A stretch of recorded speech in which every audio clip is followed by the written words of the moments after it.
എൻ്റെ പ്രിയപ്പെട്ട, എപ്പോഴും എൻ്റെ മനസ്സിൽ വന്നിട്ടുള്ളൊരു വിഷയമാണ്, ആൾക്കാരുടെ മനസ്സിലുണ്ടാവതേ, എന്നെ കൂടാതെ നിങ്ങൾക്കൊന്നും ചെയ്യാൻ സാധ്യമല്ല. ഞാൻ പണ്ട് ഇത് കേട്ട കാലം മുതൽ നമ്മൾക്ക് ഒരു സർക്കാസ്റ്റിക്കായിട്ട് തോന്നും. ഞാനിപ്പോൾ കുറിച്ചെടുത്ത് പോക്കണില്ലേ, ഞാൻ വായിക്കുന്നു, നിങ്ങളെ കൂടെ സംസാരിക്കുന്നു, നിങ്ങൾ കറി വെക്കുന്നു, കഞ്ഞി വെക്കുന്നു, ഭക്ഷണം കഴിക്കുന്നു. ഇതൊക്കെ കർത്താവിനെ കൂടാതെ, കർത്താവിനെ വിശ്വസിക്കാത്ത ആൾക്കാരും അതൊക്കെ ചെയ്യുന്നില്ലേ? അപ്പം അതാണോ ഉദ്ദേശിക്കുന്നത്? ഇതുകൊണ്ട് അതൊന്നുമല്ല ഉദ്ദേശിക്കുന്നത്. യോഹന്നാൻ 15:5, എന്നെ കൂടാതെ നിങ്ങൾക്ക് ഒന്നും ചെയ്യാൻ കഴിയുകയില്ല, ഒന്നും ചെയ്യാൻ കഴിയുകയില്ല. അതിൻ്റെ കാരണം എന്ന് പറഞ്ഞത്, ഈ നേരത്തെ വരച്ചിട്ട വഴികളിലൂടെ വരുമ്പോഴേ ക്രിസ്തുവിനെ നമുക്ക് അനിവാര്യമായ ഒരു ഘടകമായി ഒരു വ്യക്തിക്ക് അനുഭവപ്പെട്ട് കഴിയുമ്പോൾ ജീവിതത്തിൻ്റെ സത്യസന്ധമായ ലക്ഷ്യങ്ങളെ നമുക്ക് പിടികിട്ടും.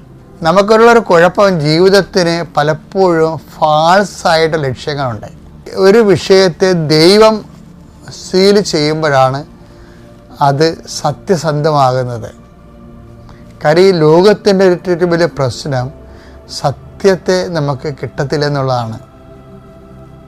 അൾട്ടിമേറ്റായി പറഞ്ഞു കഴിഞ്ഞാൽ സത്യം എപ്പോഴും കയ്യും തലയും പുറത്തിട്ടേക്കും, ജീവിതത്തിൻ്റെ സത്യങ്ങൾ.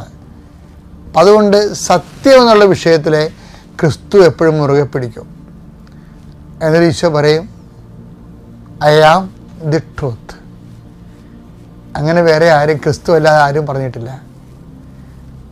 ട്രൂത്തിൻ്റെ കൂടെയാണ് ലൈഫ് ഉള്ളത്. എന്നുവെച്ചാൽ ടെമ്പററി ട്രൂത്തുണ്ട്, ലോങ്കേവിറ്റി കൂടിയ ട്രൂത്തുണ്ട്. ടെമ്പററി ട്രൂത്തിനാണ് നമ്മൾ അർത്ഥസത്യമെന്ന, ഭാഗിക സത്യമെന്ന, കാലിക സത്യമെന്നൊക്കെ പറയത്തുള്ളൂ. ശാശ്വതമായ സത്യമെന്ന് പറഞ്ഞ് വേറൊരു സംഭവമുണ്ട്. അതാണ് യഥാർത്ഥ സത്യം എന്ന് പറയുന്നത്. അത് ക്രിസ്തുവിൻ്റെ കൂടെയാണ് പോണത്. യോഹന്നാൻ 14:6, യേശു പറഞ്ഞു, വഴിയും സത്യവും ജീവനും ഞാനാണ്. വഴിയും സത്യവും ജീവനും ഞാനാണ്. അതുപോലെ ക്രിസ്തുവിലേക്ക് ആത്മീയമായി വളരുന്നതനുസരിച്ച് കൊണ്ട് അബ്സ്ട്രാക്റ്റ് മാറും. എന്നിട്ട് ക്രിസ്തു വളരെ ജീവിതബന്ധിയായിട്ട് തോന്നും നമുക്ക്. ക്രിസ്തു അല്ലാതെ ഒന്നും ജീവിതബന്ധി അല്ലെന്നും തോന്നും. അതുകൊണ്ട് തന്നെ ക്രിസ്തുവിനെ നേടാൻ വേണ്ടി ബാക്കിയെല്ലാം സ്വന്തം ജീവനെപ്പോലും ഉച്ഛിഷ്ടമായി കരുതിയ ആളാണ് പൗലോസ് മാത്രമല്ല അപ്പോസ്തലന്മാരും.